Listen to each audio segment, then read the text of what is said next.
So if the borough gets into this, no, I'm gonna pass. Thank you. Okay, all right. Any other discussion? Okay, is there any objection to the legislation? Okay, hearing no objection, then the legislation passes. And this is, she should speak before you read it into the record. I do believe, Madam Mayor, she wants to state a conflict of interest before we get into ordinance 22029. Okay, already, Assemblyperson McKee, I'll recognize you. Thank you. This represents a direct benefit to my household, and so I think I should recuse myself from the discussion. Okay. I don't know how to do that, but that's what I think I need to do. All right, I will look to the clerk and to the attorney, but it's my understanding as long as it's blanket overall for the borough. I mean, if this ordinance was listed your house as being the only property Okay. to be affected, then you are correct. You would have a conflict. But I'll let the attorney and the clerk verify whether I'm speaking that correctly. So under the code, Madam Mayor, if a member declares a conflict, you rule on the conflict. I agree with the analysis that you just laid out. It's a commonly held interest. It's like saying you're voting on the mill rate or voting for a property tax or a sales tax, or we had discussion over gravel taxes in the past. It's commonly held by everybody, and moreover, this proposal has to be ratified by the voters to be approved. So that's even further removed. So Okay. I think that So I stay. Okay, so you Thank you. okay now, ma'am? Okay, good. All right, Madam Clerk, will you read the ordinance into the record, please? Ordinance 22029, an ordinance amending MSB 3.15037 to provide for an additional residential real property tax exemption of $114,000 of the assessed value of real property owned and occupied as a permanent abode by a resident who is 65 years of age or older, a disabled veteran, a person at least 60 years old, who is a widow or widower of a person who was qualified for the exemption, providing for an annual adjustment and submitting the question to the qualified voters at the next regular or special borough election. If you're on the phone and would like to speak to this, press *3. Okay, and we have a staff report. Go ahead, ma'am. Through the mayor to the assembly, Cheyenne Heindel, finance director. As stated by the clerk in the title, this is to be brought before the voters to increase the optional exemption for seniors and disabled vets. It will cost area-wide about $2.9 million in tax revenue, which equates to about 0.28 mils. Okay, questions of the staff? Yeah. Thank you, through the mayor. Personnel. So we have I just kind of want to do the math. So we have a state exemption that's mandated. That's 150,000 of exemption. And then the borough has an additional 68,000 of exemption. So to bring a house up to 218, and this would bring it up to 264.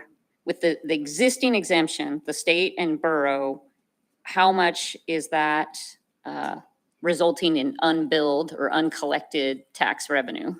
For fiscal year '22, that amount is $17,558,000.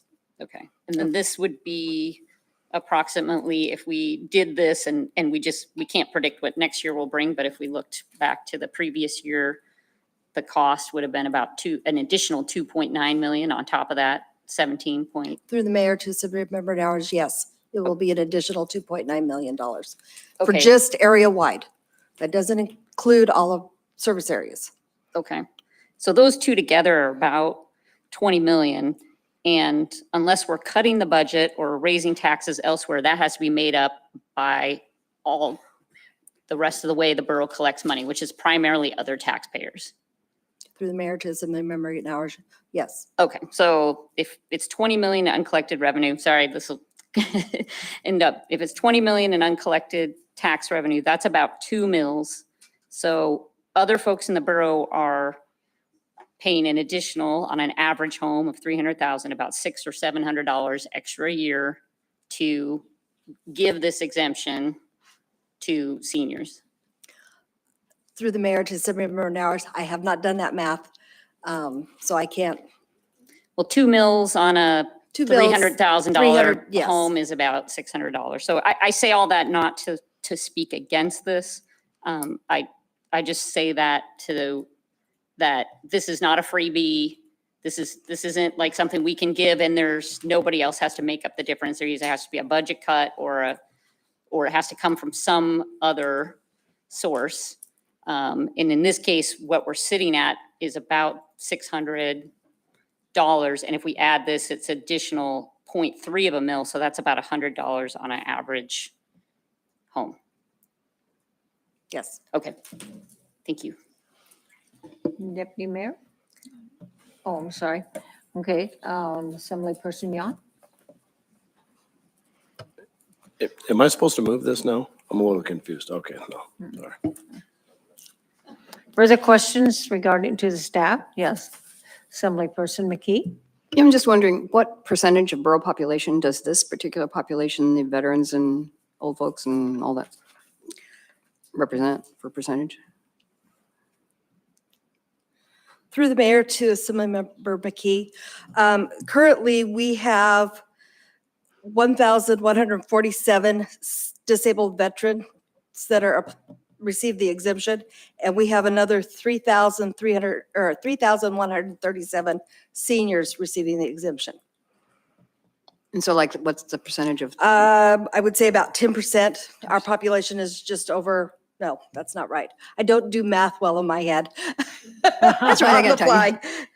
fly. The population is roughly 109,000, so about 5%.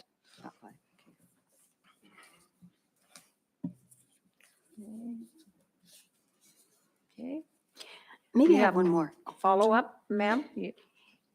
Yeah, when we're talking about general taxes going up anyway, is this gonna be in addition to, I mean, when we had the discussion about, people were saying, oh my gosh, my property valuation has gone way, way up, and how are we gonna offset that with actual taxes? So is that figured into the plan? This $114,000 additional thing, is that figured into the plan of not making people's tax dollar or tax debt go up commensurate with inflation, with the higher valuation? Point of order. I really think we should refrain from too much debate before we close the public hearing. Oh, I'm and- sorry. And just stick to direct questions to the staff that's presenting on behalf of the borough. Okay. I Okay, kind of was asking you, but if that doesn't work, then that's okay. Okay. Through the mayor to Assemblymember McKee, I'm not exactly sure what you're asking. Well, folks are saying my evaluation of my property went like through the roof. And so therefore somebody's got to, everybody's worried that their taxes are going to go up commensurate with that raise in evaluation. And the borough is saying, no, that's not going to happen because of various things we're going to do to make that not happen, that the mill rate is not going to go wild. So I guess what I'm asking is, is this going to add to that raise in mill rate and such? Through the mayor to Assemblymember McKee, yes, when we calculate the mill rate needed to build the budget, we do take into account the senior and disabled veteran exemptions. Because we base taxes, the tax revenue off of assessed valuation, which is after all exemptions, including disabled vet and senior come out of the appraised value. Okay. It does not impact appraised value though, or your valuation. It impacts the mill rate. Yes, okay. All right, thanks. Mike, did you want to? Yeah, through the mayor to Ms. McKee. So for this FY23 proposed budget that we're going to talk about Thursday, this, if passed tonight, would not affect that because it's got to go to the voters this fall to be approved first. What it would do though is reduce the taxable assessed value that's available to the assembly to levy taxes on, if approved by the voters. Further questions to staff? Okay, thank you, ma'am. I'm going to go ahead and open the public hearing then. So anyone that is in the audience that would like to testify on ordinance 22-029. And let's see, is it, but what is that? Public hearing, oh, that's, there I see it, okay. Brian, I see you've signed up, sir.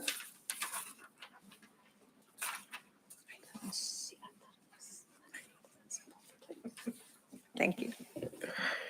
Good evening. Brian Endel, I'm your true conservative candidate for Matsu Borough Assembly District 1. Thank you, Madam Mayor, Mr. Manager, and members of the Assembly and staff. I'd be in favor of this, and if this does get to the ballot, I'd vote for it. Thank you. Thank you. Anyone else in the audience that would like to testify regarding ordinance 22029? Okay, seeing no one. Now, what do we have online? Okay, now we did have a man previously that testified in favor of this, if my notes are correct. Is he still online, and does he want to testify again, or has he? He has not raised his hand, okay. So just reminding everybody, there was somebody previously that testified on the incorrect ordinance before that was in support of this. So we don't have anybody else online, okay. So I'll bring it back once more to the audience here. Anyone that would like to voice a yes?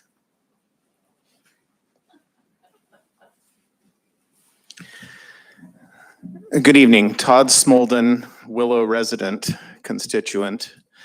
I do want to speak to this for a moment, not necessarily in favor or opposed to it, but just to,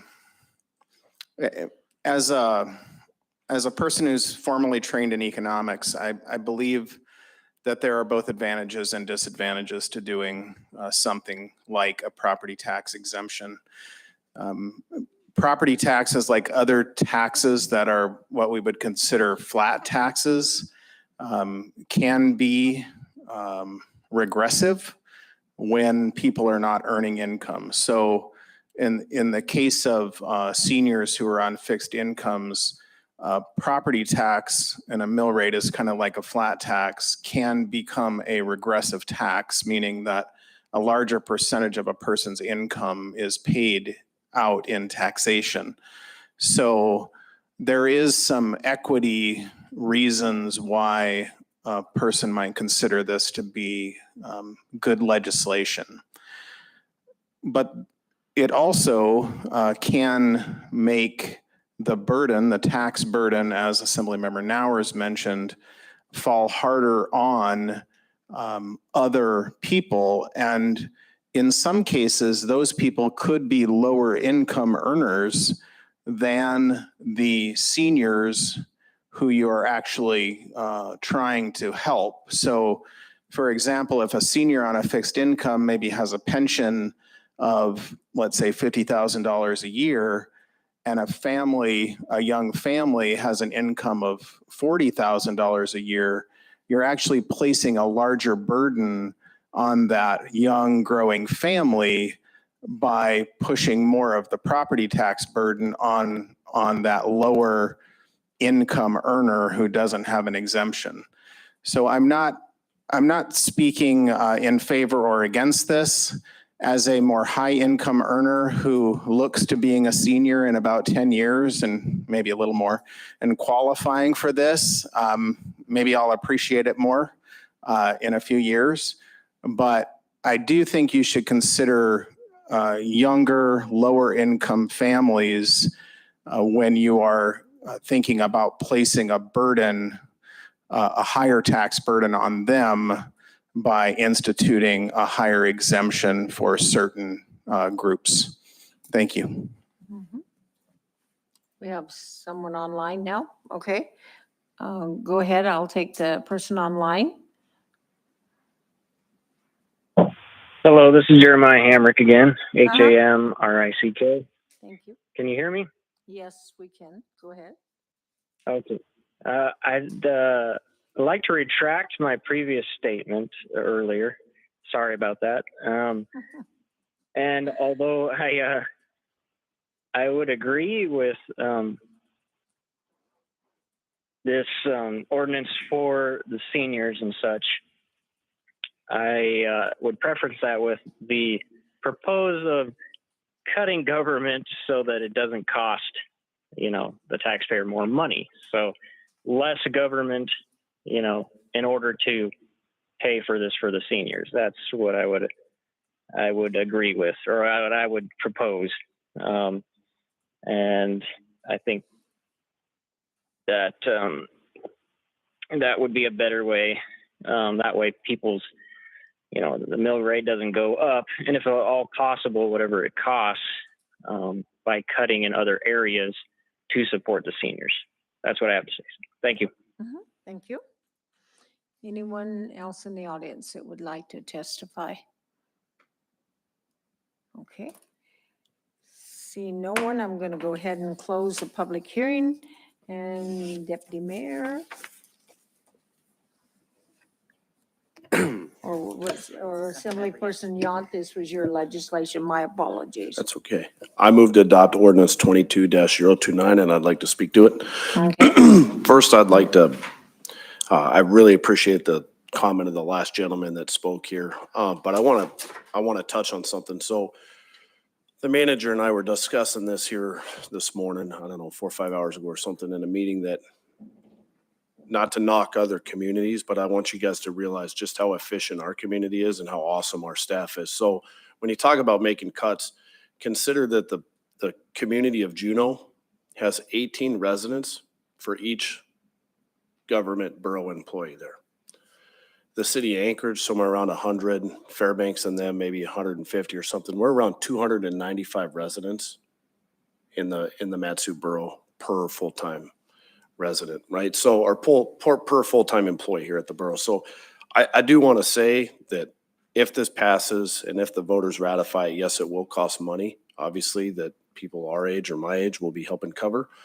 But I don't think the idea of just cutting borough services in other places is necessarily a great idea. We had a good mill rate drop last year, and I think we will this year, but I just wanted to speak to how efficiently ran and how awesome I think the Matsu Borough really is. So moving on from that, the reason I brought this forward is, for one, it hasn't been adjusted for inflation in 9 years. We have seen a substantial increase in not necessarily wages right here in the Matsu Borough. We did have a little flat line there due to low oil prices and less money in the economy, but the last data that was available in 2020, the median household income in the Matsu Borough is $89,502. That's per 2020. That's the most recent numbers. Seniors do not get the increases in wages or disabled vets, not anywhere near what private sector does. It's not. We're seeing some of the biggest wage increases in the history of the United States right now, nationwide, right? But yet our seniors and disabled vets are on pretty tight budgets that inflation's eaten away at. There's already been a lot of inflation previous to this against their exemption. Like I said, inflation's like the new thing in America right now as the last maybe 12 months, right? But this hasn't been adjusted in 9 years. And so I know how near and dear this is to Moki. And when we sat down to work on this together, we decided right up front that if we do try to adjust this, that we'd want to hedge it and adjust it for inflation every year. So that's tying it to an index. The number that we picked of 264, we did not pull out of a hat. That is exactly 218 9 years ago, adjusted for inflation today. So that's already shows you how much value in the last 9 years that the seniors have lost, right? So Moki and I, along with the borough staff, worked really hard. We probably would have brought this forward 6 or 8 weeks ago if we had been able to find the right index. That took a little bit of time. It's going to be tied to housing, so it will adjust on its own. As far as statistics, the state of Alaska is the second least densely populated senior community or state in the United States. The second least, only behind the state of Utah, which I just flew home from last night, got in at 6 this morning.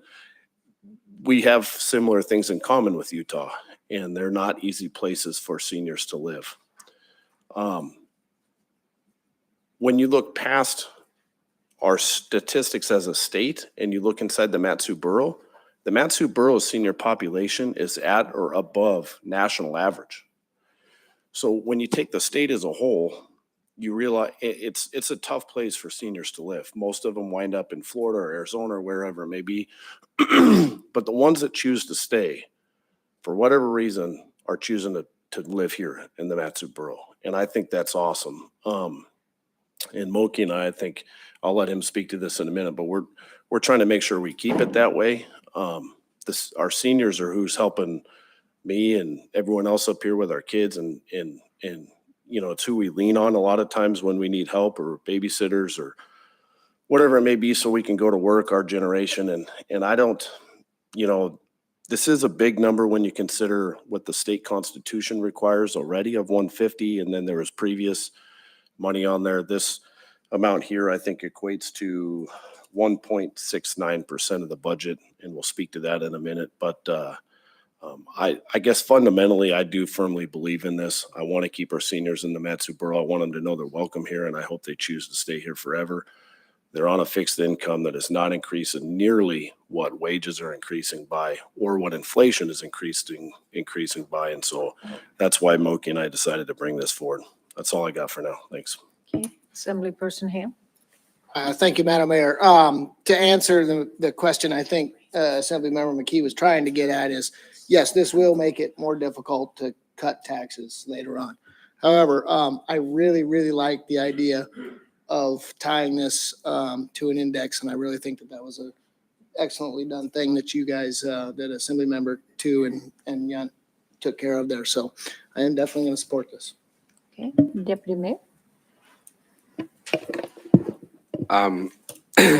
So generally speaking, I would rather see a lower mill rate for everybody than a particular exemption, because you really are going to be putting more of a burden on the rest of the population.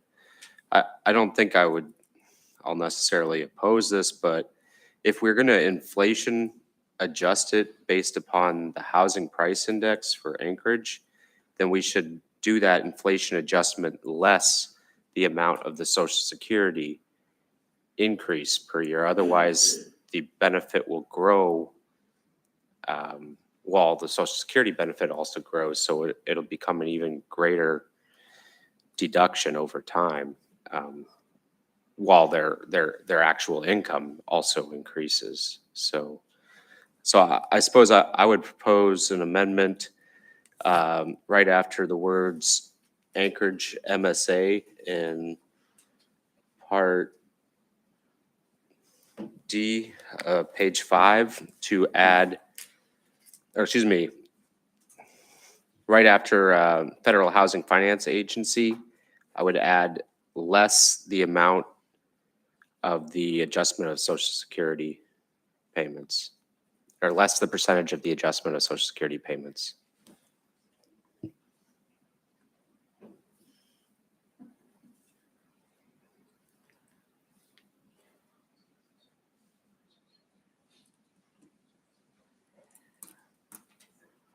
And so that effectively, if there's an increase of housing beyond what the inflation adjustment is for Social Security, then that will be adjusted for in this. And so that difference will be paid for, but there won't be a growing benefit beyond what the housing adjustment is. Okay, I'm waiting for the clerk to be, I think I got it. okay. Just to clarify, if I could. Madam Mayor, Mm-hmm. after page 5, I do believe it is, under D, after the words Federal Housing Finance Agency, to read less the percentage of the Social Security payments. Increase. Less the increase, thank you. I did a lot of scratching out and adding, so. Thank you. Okay, I'm just like, yes, go ahead. Mr. Attorney? Mayor, Deputy Mayor, the ordinance reads where it says Federal Housing Financing Agency, the next sentence reads, such adjustment is the percentage change from the prior year to the current year. So the amendment should come after that sentence. So it should read, such adjustment is the percent change from the prior year to the current year, less the percentage increase of Social Security payments. So it should move to the next, to follow the next sentence. Got it. Otherwise, the sentences don't make sense. So Is that agreeable to the Yeah. maker of the amendment? I think it makes sense the other way, but we could do it that way. Okay. I got it. I'm All right, okay. So now discussion on the amendment. Assemblyperson Nowers? So I have a question and it's relevant to the amendment. This would go on the ballot in November or in the special election? The area-wide questions, I would prefer to put on the ballot for the special election that the assembly might adopt in the next meeting for July, because in November, we will be with the state, and I would prefer not to have all our precincts open because it's hard enough to get enough election officials. Okay. So our deadline for getting this done, if it's going to appear on that election, would be, Through the mayor to Assemblymember Nowers by 4/19, the next meeting. I guess I would like to move to postpone this. I'm interested in this, but I'm also like, could we potentially end up in a situation where Social Security increases more than the housing and we're negative? So I'd like that kind of thing. I'd like some kind of financial analysis so I understand it before we vote on it. So if we have one more meeting to get a little bit of analysis on what the impact of that might be, so we understand it. So I'd like to move to postpone this until April 19th, our next meeting. Okay, Deputy Mayor? On the matter of the postponement, I think it's quite clear that in the situation where the Social Security inflation adjuster was in excess of the Anchorage Housing Index adjuster, it would reduce the adjustment, or it would reduce the total exemption, yes. But I also would argue that they would have a lower assessed value and would have a lower, the amount of taxable value would go down anyway. So I don't see that that would be an issue. Okay. Assemblyperson Yount? I was going to say similar to what Jesse said. I do think it'll be pretty easy and simple to, compute. I don't think it's going to make it that difficult for staff to make that adjustment every year. I don't see this happening in the near future. I think we all know with oil prices being high and the military spending that we're going to see for years to come, probably on this side of the world, that we probably won't see a decrease in Anchorage. And I wanted to speak to why we chose Anchorage, and maybe Nick could speak to this better, but legally, if we tried to tie it to our own index, we could wind up in legal issues, being that somebody would determine that we were manipulating that. And that's why we decided to go with. So Nick, if you could please speak to that, just so we can clear that up.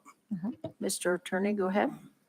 Yeah, so through the mayor, the exemption is tied to the housing price index as set by the Federal Housing Financing Agency. So the Federal Housing Financing Agency publishes an index every quarter of housing prices.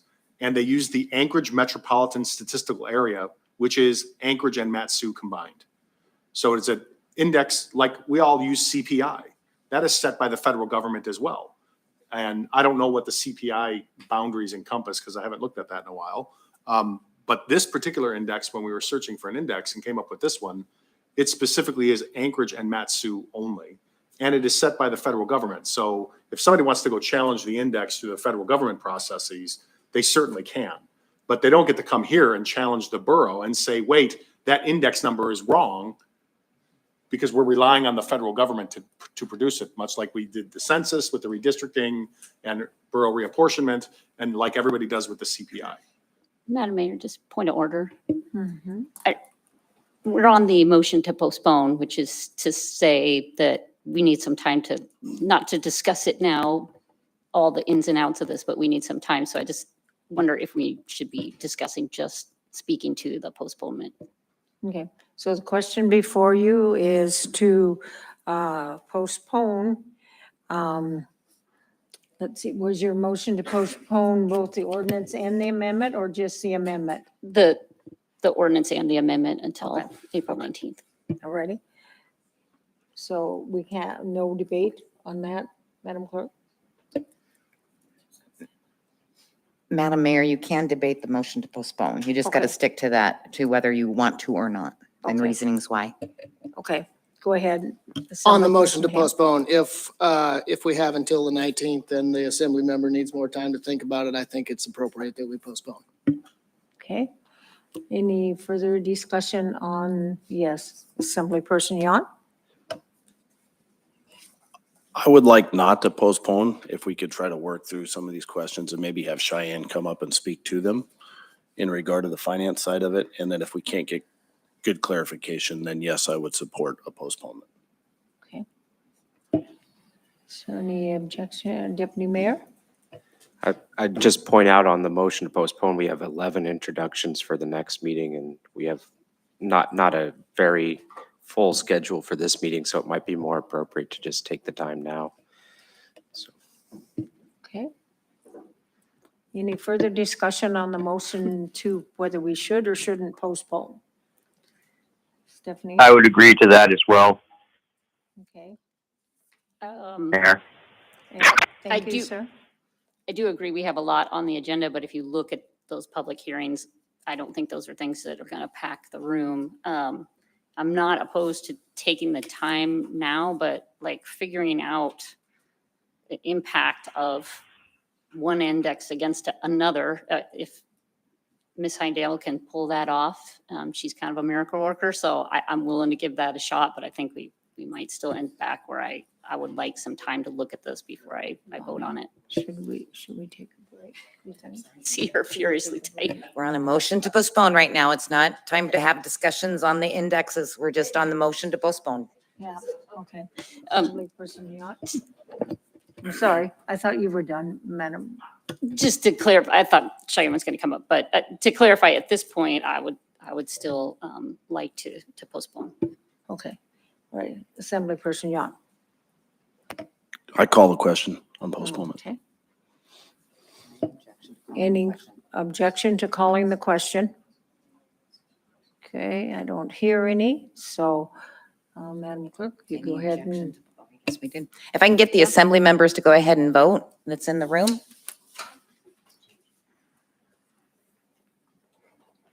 Assemblymember Bernier, this is on the motion to postpone to 4/19. No.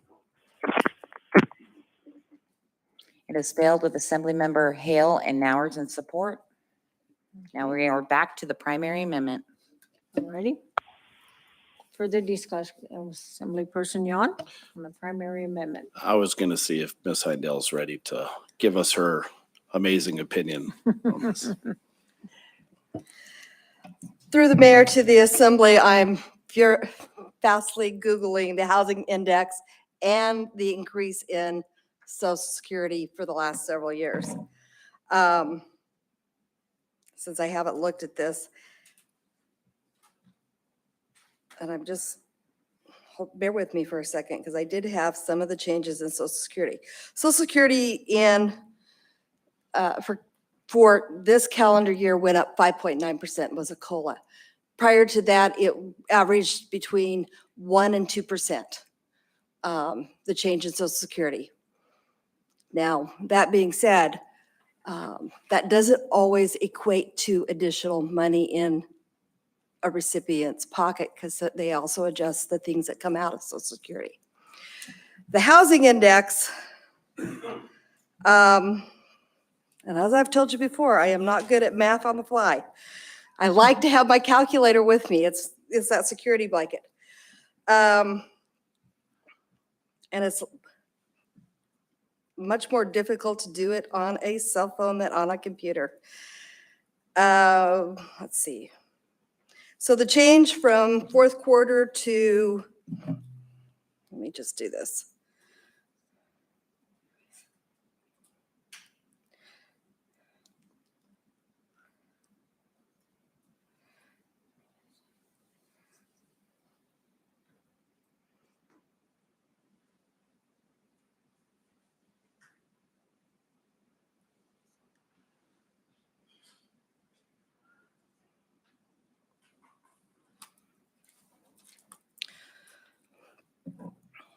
So if I did the math right, the change from the fourth quarter of 2020 to the fourth quarter of 2021 was 10.33%. So essentially what Mr. Sumner's amendment would do is it would take that 10.33% and subtract 5.9% from it, and that would be the resulting increase in the senior adjustment if this was next year.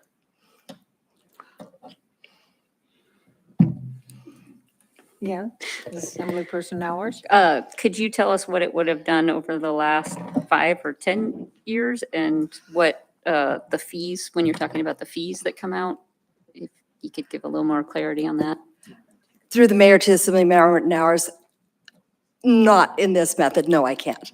I just wouldn't be comfortable doing that. Would the assembly like to have a 5-minute break or something to give her a chance, or no? You want, or Assemblyperson? I Young, would go ahead. much rather bring, if you want something, I would much rather bring something back. So we have time to make sure that it is correct and somebody else has looked at it besides me just throwing numbers out there. Okay, Assemblyperson Yount, go ahead. I'd like to make a motion to postpone until April 19th. Jesse had to throw a wrench in my gears. I do appreciate the wrench. I think he's onto something good here. I can see where he's coming from, but let's give Cheyenne the time that she needs to prepare that. And, if April 19th works for still getting it on the ballot, then I'm fine with that. Okay. Jesse, Deputy Mayor, oh no. What's? Oh, okay, yeah.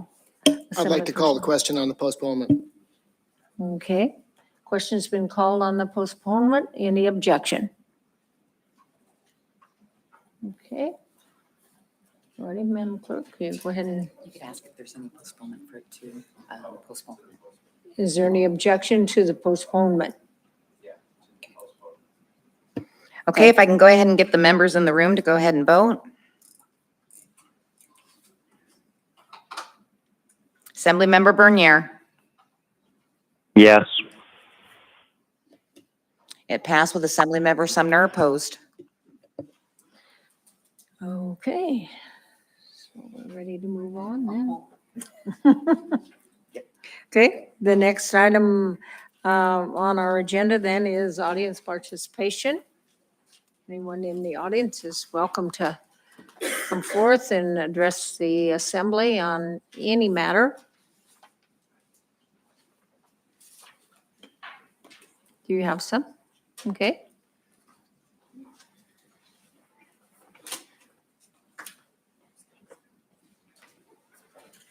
Caleb, do we have anyone online? We do, okay.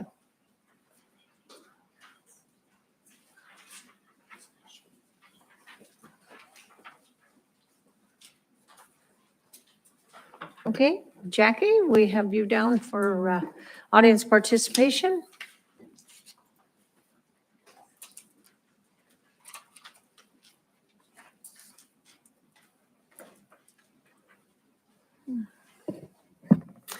Madam Mayor and Assembly members, thank you. I want you to know that I'm a retired postal EAS 20 Your employee. name, Jackie your name. Goforth. Thank you. I'm a retired postal EAS, that's executive administrative salary.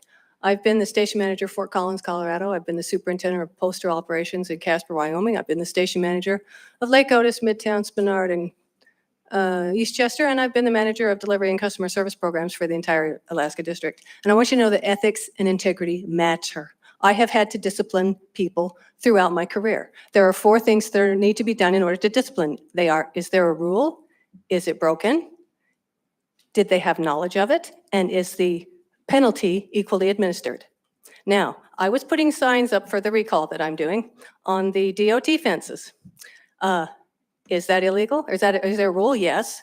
Did I violate it? Yes. Did I know? No. The moment they told me, I took those signs down. Number 4, has the penalty been equally administered? There's going to be a real problem at Palmer if it isn't. Now, let's talk about the Open Meetings Act thing that is the problem here. Is there a rule? Yes. It's the Alaska Statute 44.62.310, Government Meetings Public. All meetings of a government body of a public entity of the state are open to the public, except as otherwise provided by this section or another provision of law. Is that a rule? Yes. Was it violated? Yes.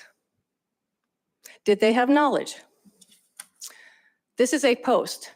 This is off topic, but I just wanted to let you all know it's against the Open Meetings Act for any 4 or more members of council to have a discussion in person, email, or other format outside of a called meeting. So I just don't want anyone to think we aren't being responsive if we don't comment on these threads. So I suggest to my other council members to send your comments to the administrator so they can be shared that way. Let's just go through the back door. Number 4, is the penalty equally administered? In the 1980s, 4 council members were talking down in the caboose down in the Valley Hotel in Palmer. The reason I know is I actually ran into the man who heard them and turned it in. What happened? They no longer kept their positions. It's equally adjudicated. All 4 of those items have been ticked off. There is nothing frivolous about an Alaska statute, unbeknownst to what one of the members up on that assembly has said. There's nothing frivolous about a rule. The legislature are the ones who enact the rule. So if you're not going to abide by it, and if it's a frivolous rule, change the rule, because I'd like to know which stop signs are frivolous and which ones aren't. Really, there's no excuse for violating ethics and integrity, and as I tell them on the street, because it's getting contentious out there, if it was my husband who had done this, I would be recalling him. The moment those 4 people realized that there was another member in that group, one of them should have stepped back. Thank you. Anyone else would like to address the assembly? Okay, and we do have one person online. Go ahead, whoever's online. Madam Mayor, Austin Burrell, Burrill. Do I have good audio? Yes, you do, sir. Go ahead. Thank you, ma'am. I'm a homeowner at 1661 South Tanya Court, near the auto dealership and the frontage road. And I thank you in advance and Miss Assemblywoman Nowers for their help and information previously. I was recently made aware an update to the Matsu Borough busing contract for the public schools service to our students. From first student to effective 1 July, which is average citizen research will now be Durham as the company. And the site that they've selected to operate is a new bus yard, which effectively is within a couple hundred feet of the front of my driveway. The current first student operation, speaking with the dispatch, that runs 147 buses, or excuse me, 147 buses daily. The new contract, when they take over with Durham on 1 July, is 146 buses daily to service approximately 13,000 students out of the 18,000 students in the public school district. And so I asked this body, and for some of the conversations, has any scrutiny been provided for a new operation there on Blue Loop and then the turnoff on a residential road there, Tanya Court, which is a gravel road, which is a residential, for that type of volume of operation? I'm on the east side there of the highway. And so I have several concerns that I wanted to share with this group in due diligence. We could all imagine if a couple hundred feet from our home every morning, starting at 5 a.m., 146 school buses start their warm-up cycle with the idling and the particulate. And then anyone that's parked at the Walmart parking lot would realize even the best maintained vehicles, both the employee vehicles to commute to work and the buses, are going to drip oil and other materials into the gravel pad there that is the proposed new bus yard. And with all the residents on that ridge there on Wellwater, I have concerns there. The noise in the nice still dead of winter in January with some nice thick cold air. How does that morning warm up in the afternoon cycle affect the air quality, et cetera, et cetera? So I asked for the consideration and maybe some additional scrutiny. We are in a wonderful state with many privileges and probably one of the best states in the nation as far as individual liberties and, man or woman's castle. But does it make sense to have the entire, one of the largest busing operations in the state of Alaska adjacent to a residential neighborhood? And has due diligence been applied within the core development area? And I would pause there if there's any questions from any distinguished members of the Assembly and or Madam Mayor. I'm sorry, sir, this is not a time for interaction between the assembly. We have your comments. Do you have any other comments before your time is up? Okay.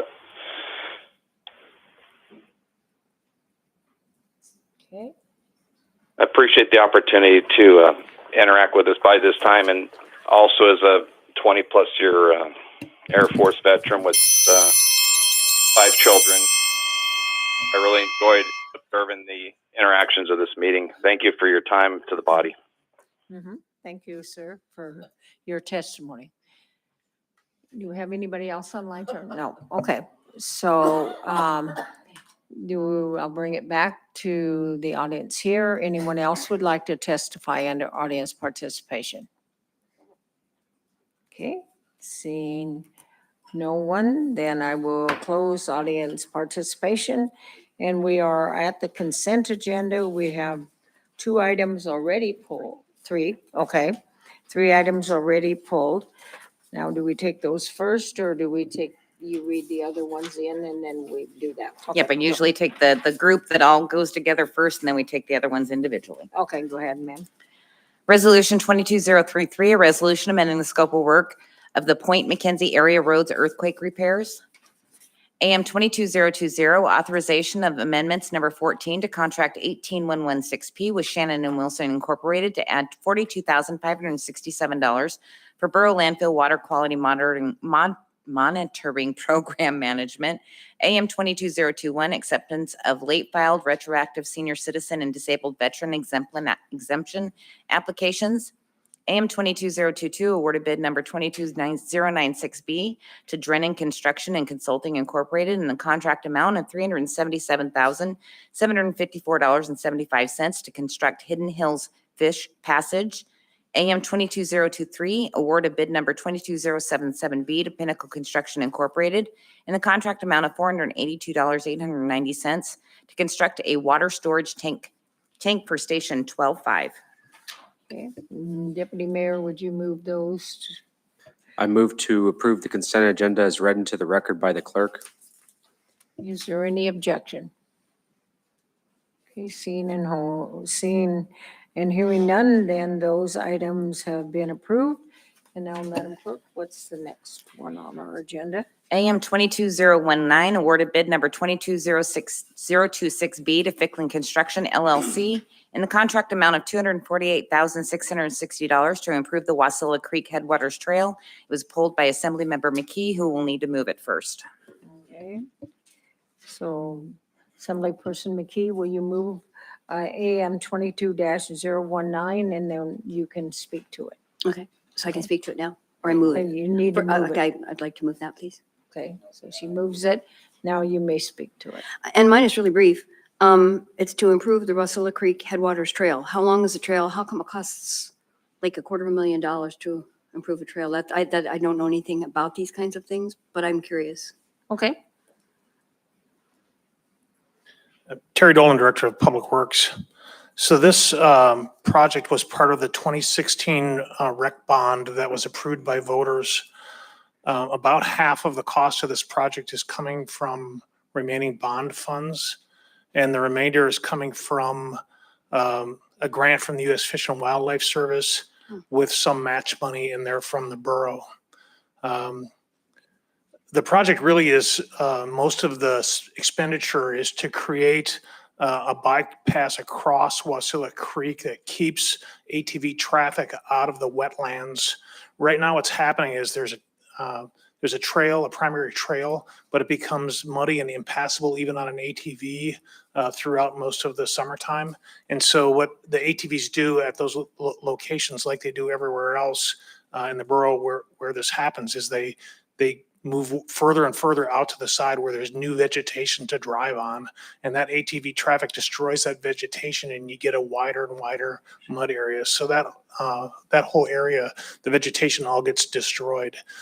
So this funding is mostly to create a pathway through there that won't destroy the vegetation. It'll bring the ATV traffic in out of the swamp. That's what most of the expenditure is for. Thank you. Okay, further discussion? Okay, is there any, assembly person hours? I wanted to have one thing. I appreciate Assemblymember McKee pulling this. I did look at I don't have a question so much as I did look at the figure. And so I was able to find this project on the borough website. And there's a whole PowerPoint and it was startling. I think some of this is in the moose range, but I thought that was a lot, but then I saw what they were doing. And I saw the ATVs where they're crossing and then it gets muddy and then they cross and cross and cross. And they've got this great picture and I'm happy to share you the link that I found of, from a drone just showing what's happening to the creek. And this is a salmon spawning creek and people love to go out in that area. So if we can do a little bit that allows people to recreate out there, but not have to go through the creek and preserve the creek, after I looked at it, I thought this is money well spent. And we have money coming in from other sources too. Okay. Any further discussion on AM 22-019? Any objection to this legislation?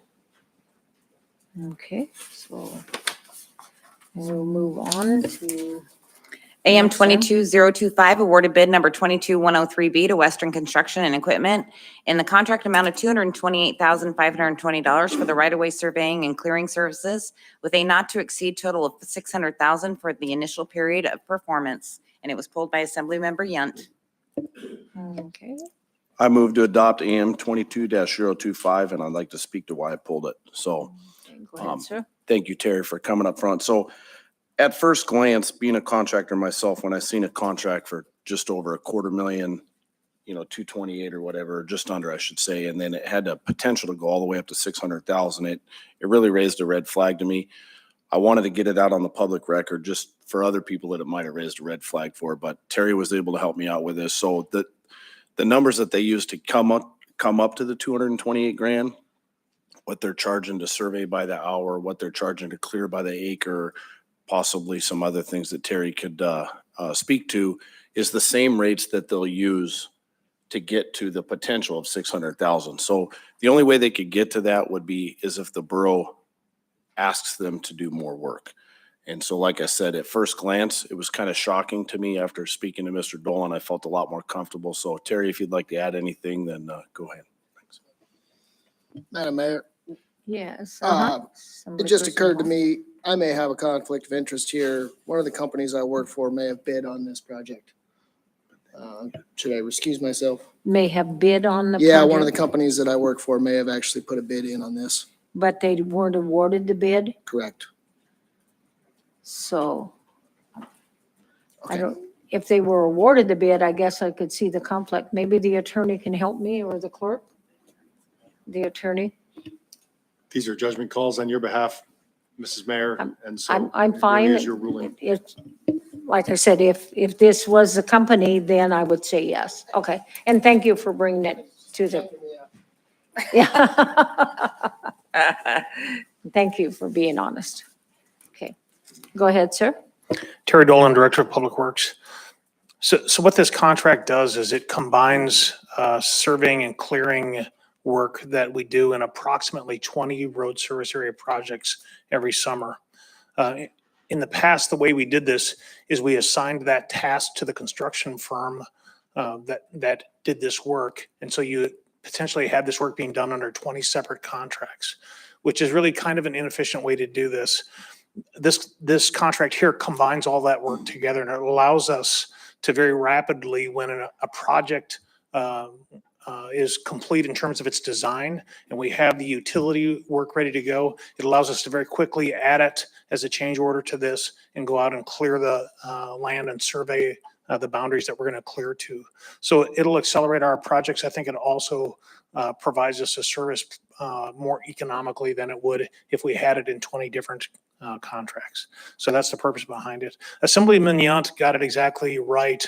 I think it's about 4 pages into the legislation. You'll find a table that looks like this that lays out by the hour what surveying will cost us, by the acre what clearing will cost us, and by the acre what stump removal will cost us. And so as we add additional tasks to this contract, we'll be paying the exact same low price that was bid on this contract at the beginning. So that's why this is working the way it works and how we keep the price low as we go. Okay. Any further discussion on AM 22-025? Yes. Assemblyperson 2, go ahead. So Terry, I believe in the past, is this part of the clearing and grubbing that you've put on all your road jobs and whatnot before? It is, and I know you're familiar with this sequence, but I'm sure a lot of other similar members may not be. What would happen to us typically is we bring in a construction contractor, they'd go in, survey the lines, clear to the edge of the right-of-way, and then demob so that the utility companies can come in and move the utilities around. And so that causes a lot of contractor movement in and out and then waiting on each other. The construction contractor waiting on MEA, MTA, and sometimes it's really hard to get them to do things in a timely manner. So, so this will allow us to actually move out very quickly and do the clearing and surveying without ever bringing the construction contractor into the site. They'll only come in after the utilities are done, and then they don't have to demob afterwards.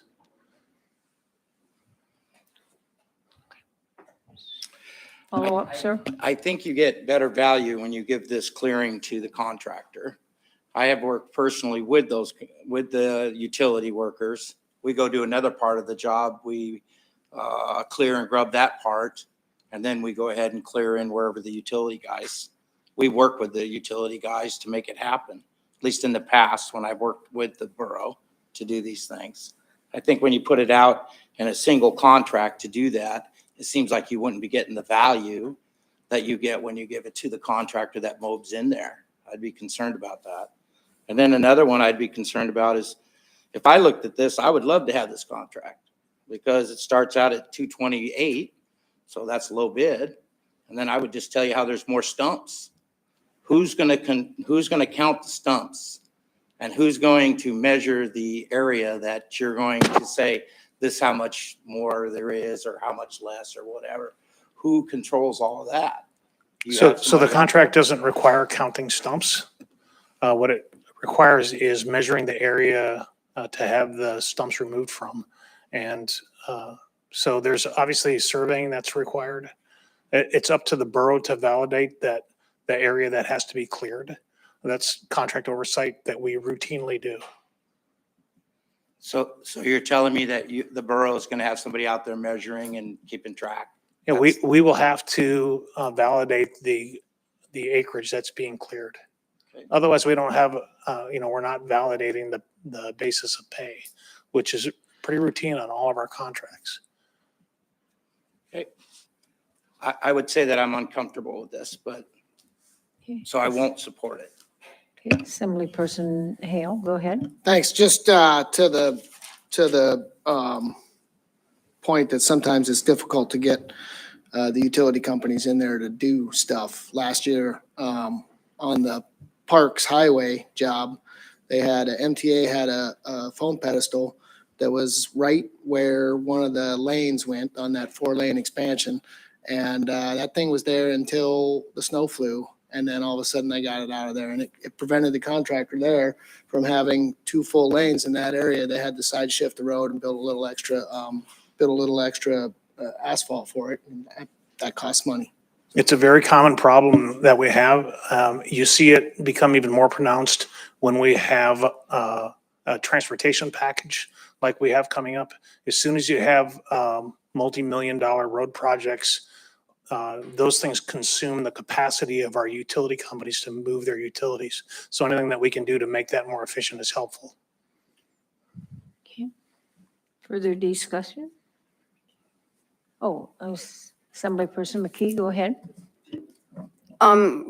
Just kind of thinking about what Moki was saying about the oversight, but that you'd have to do that oversight whether you had 27 different contractors or one general contractor, right? I mean, I don't know why that would be a different thing. So this is exactly how the borough operates in almost all contracts that we do. We maintain a very small borough staff, and any work that has to be done, we contract for, and then we oversee those contracts. And if the borough staff isn't examining the pay items to ensure that the quantities that we're being billed for are correct, then we're not doing what we owe the public, which is protecting their funds from being stolen. And so you're thinking just combining them all into one is more efficient than doing the 27? and Yes, you're we still believe gonna it's be more doing the efficient same and more thing. effective. Yeah, okay. Right, or we wouldn't be bringing it to you if we didn't think that. Yeah, thanks. Assemblyperson. So Chu, I go don't know ahead. if I'm supposed to go on the mic, but what he's talking to you, when you grub and clear a project, that's a lump sum price. That's how clearing and grubbing's done, right? Lump sum.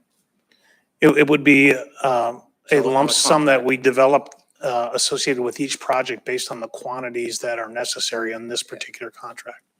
So you don't have in the old method of contracting for this, you don't have it necessarily broken out. Although we have an hourly rate typically in our projects for a two-man survey team, for example.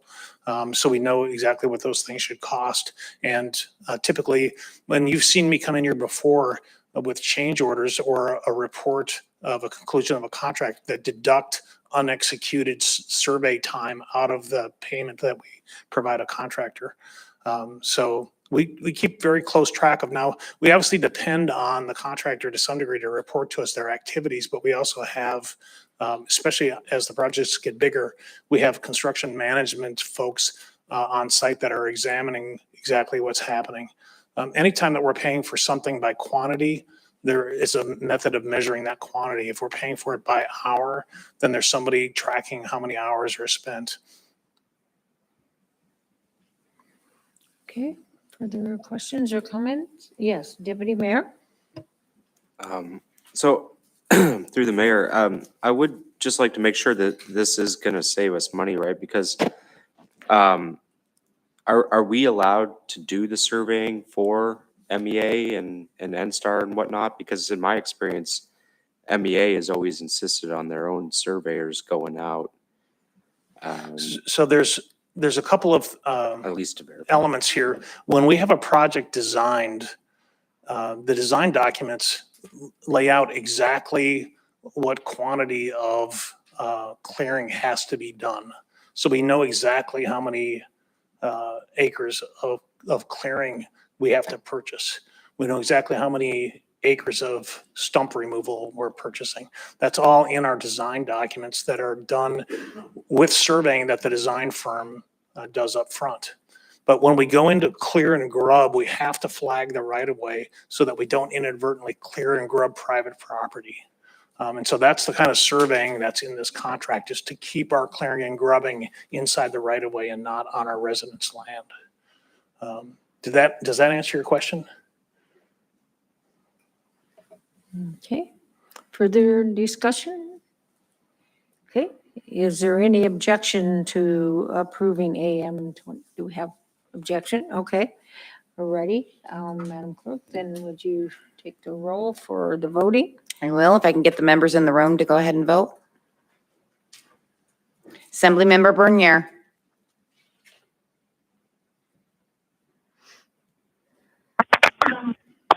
No.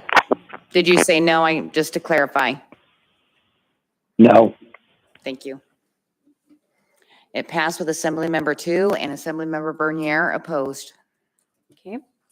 Then the next item that was pulled, Madam Clerk? AM 22027, award a proposal number 22080P to HDR Engineering Incorporated in the contract amount of $427,801.83 to perform the urbanized area corridor study pulled by Assembly Member Yunt.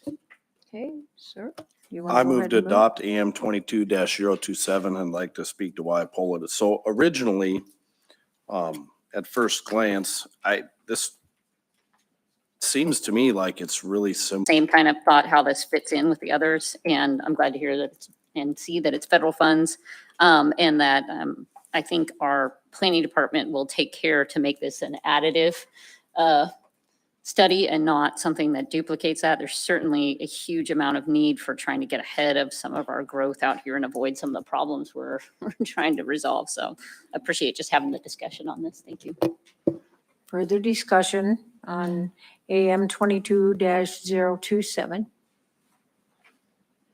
Is there any objections to passing this legislation? Okay, not then it passes. We don't have any unfinished business. There are no vetoes, and Madam Clerk, we're ready for the introductions for the public hearing for the 19th. Up for introduction to this evening is Ordinance 22023, Ordinance 22036, Ordinance 22037, Ordinance 22039 with accompanying resolution 22034, Ordinance 2240 with accompanying resolution 22035, Ordinance 22042, Ordinance 22043, Ordinance 22044, Ordinance 22045, Ordinance 22046, accompanying resolution 22037, Ordinance 22047, excuse me, Ordinance 22048 with accompanying resolution 22038. Okay, is there discussion regarding any of them? Oh, Deputy Mayor? I move to introduce the legislation as read into the record by the clerk and set the public hearings for April 19th, 2022. Thank you.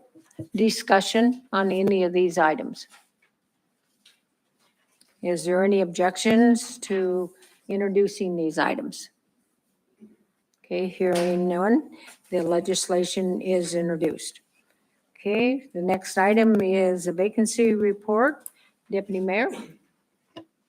I move to confirm the mayor's recommendations as follows. Animal Care and Regulation Board, Terry Dennison, Julie Stafford. Board of Ethics, resignation of Tavana Taylor. Health and Social Services Commission, Linda Henriksen.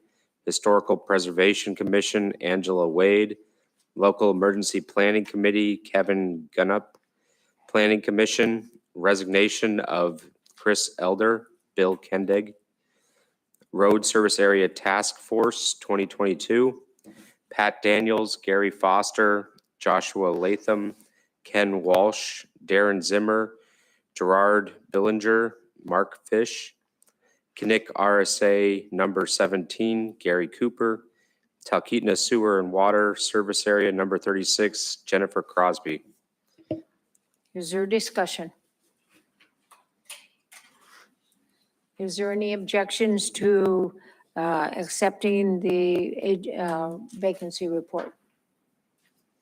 Okay, hearing none, then it is approved. There is no other new business. There are no referrals. We do have some reconsiderations. So, Madam Clerk, would you read the first reconsideration into the record, please? Ordinance 22025, an ordinance enacting a lifetime limit of 2 terms for the office of Borough Assembly, allowing any current assembly members in their first term the opportunity to seek 1 additional term and submitting the question to the qualified voters at the next regular or special election. Okay, and Assemblyperson Hale? Thank you, Madam Mayor. I move to reconsider ordinance 22-025 and to speak to the motion to reconsider. I have Go an ahead. amendment if you'd be kind enough to let us reconsider. Okay. Let's see. Do you have the amendment? No. Do you have the amendment? The reconsideration has to pass first. Oh, okay. All right.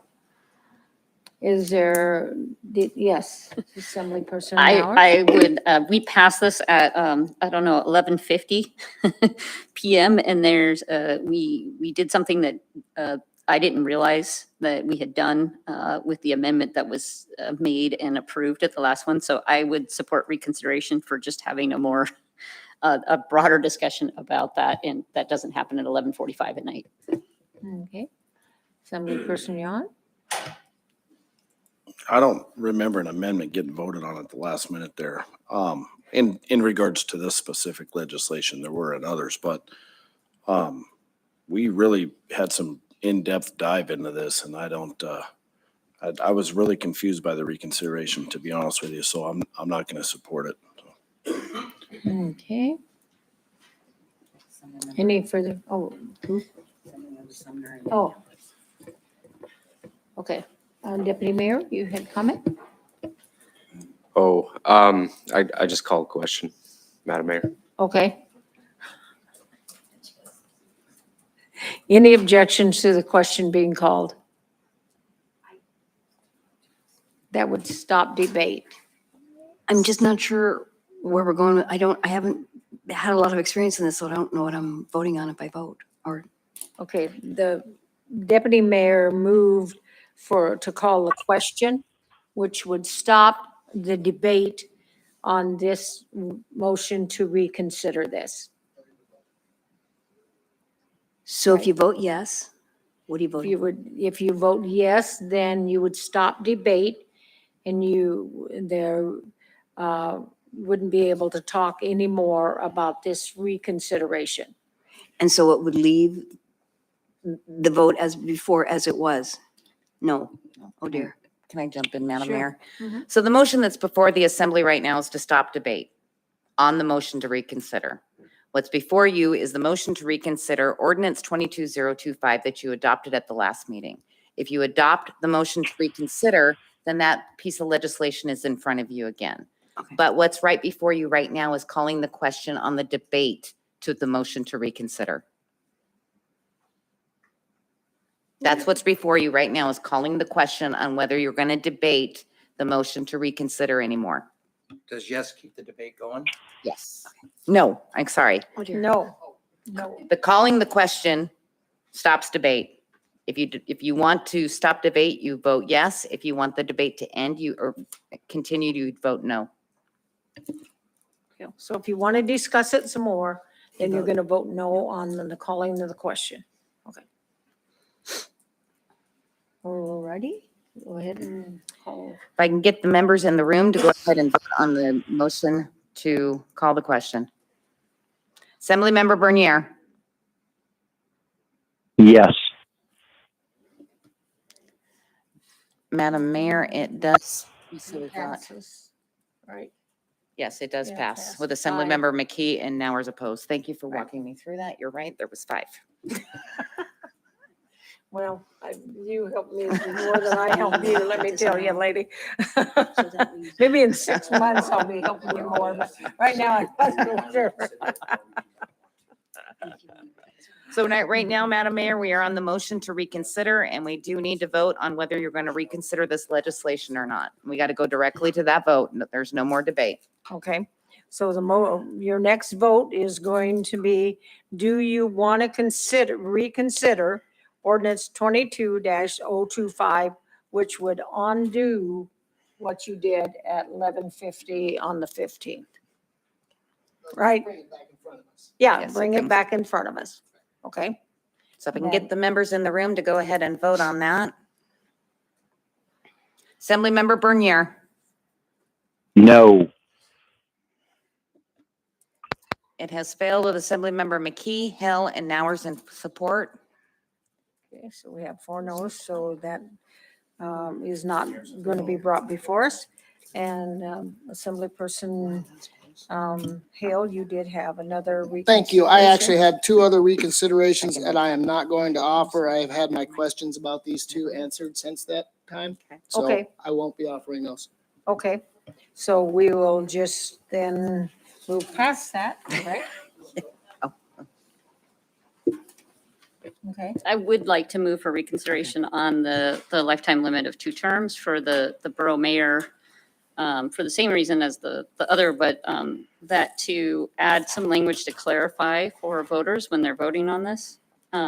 I have an amendment I'd like to offer with some language that they'll understand that there are term limits, just not lifetime term limits. So Isn't I know. isn't she past the time to ask for reconsideration? Because you have to ask for reconsideration. She's not. And this is a new assembly person, not, Point of order, Yeah. Madam Mayor, the motion belongs to the body once it's filed for, so any Okay. assembly member can move okay, it. so another member can pick it up then. Okay, all right. Do you want me to read it into the record? Mhm. Ordinance 22026, an ordinance enacting a lifetime limit of 2 terms for the office of Borough Mayor, allowing the current mayor the opportunity to seek 1 additional term and submitting the question to the qualified voters at the next regular or special election. Okay, Now we need assembly member Nowers to go ahead and move that again. okay. I'm sorry. I move ordinance 22-026. Oh, Move to reconsider. Thank you okay. for the reasons I Discussion previously stated. on the motion to reconsider 22-026.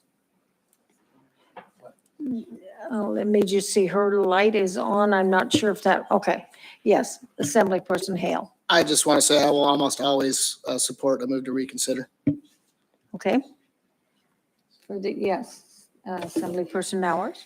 Just to clarify, the reason I'm asking for reconsideration is to clarify in the ballot language that, to reconsider so that we can discuss clarifying in the ballot language that this, this would, that the borough currently has term limits that limit assembly members to 2 consecutive full terms, but this would change that to lifetime. So it's to discuss adding some clarifying language for voters so they know exactly what they're voting on when they vote on this.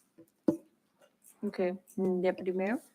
The assembly member said that it would imply that assembly members already have, I think this is the one on the mayor. Thank you. Yeah, that's speaking to the mayor. Okay. So do you have some amendments or? We need to figure out if the assembly wants to reconsider this first before Okay. anything gets put on the floor. Okay. So the discussion then is on just the motion to reconsider, right? Yes. Okay. Further discussion on just the motion to reconsider. Okay, I don't hear any discussion, so I guess it's time for people to vote then. Yeah. If I can get the members in the room to go ahead and vote. Assembly member Bernier, No. it passed with Assembly member 2 and Assembly member Bernier opposed. So we're at the moment of the main motion, Madam Mayor. Okay, Main motion's before the body again. okay. So the main ordinance 22-026 is now before the body. Assemblyperson Nowers? Yeah, I would like to add a amendment to this, and Okay. maybe I can get the clerk to pass it out. Oh, sure. I'm basically, I move to amend the ballot language in ordinance 22-026 by adding the bold and underlined text so that the ballot question would read as follows. Borough code currently limits a person serving as mayor to no more than 2 consecutive full terms, but does not restrict the total number of terms a person can serve in their lifetime. The rest of the ballot language would stand, which says ordinance serial number 22-026 adopts lifetime term limits for the office of borough mayor and limits a person to serving 2 terms for life. And then goes on, service for more than 1/2 a term is considered a full term. This would apply to all former mayors except the current mayor. And I would be happy to speak to this. Go ahead. I think this would allow a voter that isn't steeped in all the rules of the borough to understand that there are existing term limits in terms of not being able to serve more than 2 consecutive terms. What this is doing is changing to lifetime terms. So my intent on this is for voters to fully understand what they are doing when they go to the ballot box. And it was the same. It'd be a little strange to have this ballot language and not on the assembly portion. It was the same language. I wish I had been given the opportunity to say that instead of cutting off debate. But that's the intent of this, to make it clear to voters when they get in that ballot box and they haven't maybe read everything or paid attention, they'll understand what they are doing. Okay. Further discussion then, and you moved this amendment, did you? I believe I did. Okay. So the discussion now is on the amendment which was passed out to you. So discussion on the amendment. Oh, yes. Assemblyperson Yon? Thank you. I'd like to get some clarification. So just to clarify, we're still going to, if this passes, only have 2 terms in a lifetime. You're just trying to change the language so it's easier to understand? That's correct. So people understand that there is an existing term limit. It's just to 2 consecutive full terms. They don't go into the ballot box thinking there's no term limits. They understand that there's 2 consecutive terms, and this would restrict it to a lifetime term. And if they support that, voters support that, it's the choice that they can make, but they understand that. It would still, yes, it would still enact a lifetime ban of 2 terms, lifetime limit. Further discussion on the amendment?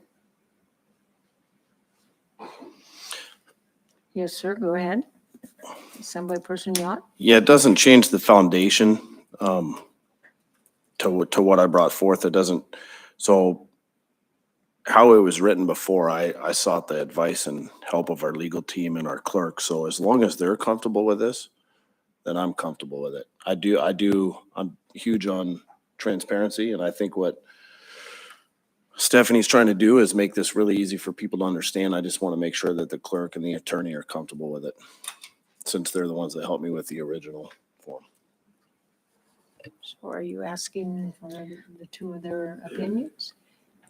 Through the Yes. mayor to Assembly Member Yant, if it adds clarification, I think it's just clarification language.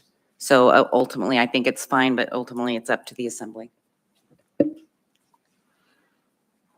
And I see the attorney shaking his head yes. Would you like to say something on the record, sir? It's up to the assembly. I agree. It's up to the assembly if you want to add this or not. Okay.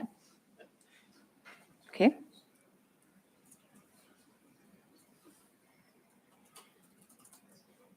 Further discussion on the amendment? Okay, Madam Clerk, don't hear any. Is there any objection? Any objection to the amendment? We have one assembly person still considering.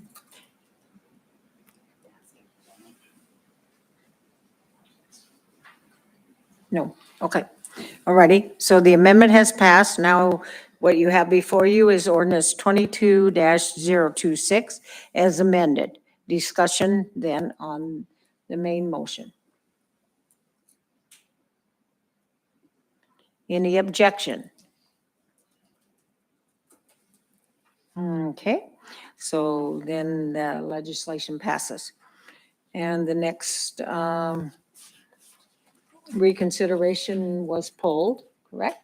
Madam Mayor, I do believe that the majority of the assembly did vote in favor of this. I'm not sure if anybody wanted to move it, seeing how Assembly Member Hale did not want to move to reconsider. Anybody else want to move to reconsider? Okay. So we move on then, right? Okay, so now we're to the point for assembly and staff and mayor comments. So Assemblyperson Brier, we will take and ask you first since you're online. You have any parting comments?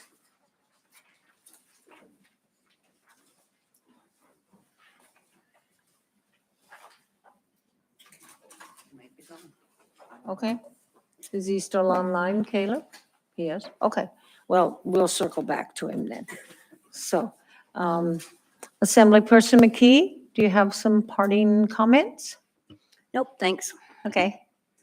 Assemblyperson 2? Okay. Assemblyperson Hale? Yeah, thank you, Madam Mayor. I just want to say it's nice to be home from the slope, and I'll be here all summer. So I'll be seeing a lot more of you folks. Okay. Assemblyperson Yon? Yeah, my comment's kind of a question, and, we postponed the property tax increase for seniors and disabled vets, but there are a lot of things on the next agenda. So my question is, when you postpone something, Does it go on at the beginning of the agenda or the end of it? Okay. The clerk is gonna tell us. It goes under through the. Old mayor business to first. Through the mayor to Assembly Member Yunt, it goes under unfinished business, which is right after the consent agenda. So depending on how your agendas goes, it is either in the middle or the end. I'm getting close to the end of the So- business. Out of respect for time and the fact that it has to be voted up or voted down that evening, could I make a motion at the beginning of the meeting to place it at a different spot on the agenda? You can. Okay, thank you. Okay, all right. And Assemblyperson Ron, did I hear you try to say something? We were at the end of the agenda under comments. Yes, I just wanted to thank everybody. And on Thursday, I will be in the air at 10 o'clock a.m. I'll be on a plane heading back up there. Okay. All righty. Thank you. Assemblyperson Numbers, parting comments? I appreciated some of the discussion tonight, kind of reviewing different things, and appreciate the extra time to look at the senior exemption, so we understand what we're doing. I think I might be checking back with the clerk to see if we can, given that people didn't object on the mayor, maybe we can do something on the assembly thing too for ballot language. And then I just want to say on that road task force, I know, the folks on there will look at this seriously. I just note that 5 of the 7 people are from Big Lake. And if they are looking beyond the Big Lake area, I hope there will be outreach to the other districts, because the issues, I think we have one task force member here that affect Big Lake, also affect other areas, and there's other issues. I would urge that task force to reach out to whoever they think appropriate, the RSAs, the tab board, to make sure if they're looking beyond Big Lake that they do get a lot of input, because you don't want just 6 people in the room from one area and that's all they don't know about these other issues in other areas. So thank you. Deputy Mayor, comments? No, just see everybody Thursday. Look forward to seeing the manager's proposed budget, and thank you. He probably looks forward to us seeing his budget also. And I didn't have staff. Clerk, parting comments? Attorney, parting comments? Manager, parting comments? Just no weekly post this week. We get a chance to do this for another 3, 4, 5 hours on Thursday. Okay, I don't have any parting comments either. It's nice to look outside and see the light though, so meeting adjourned.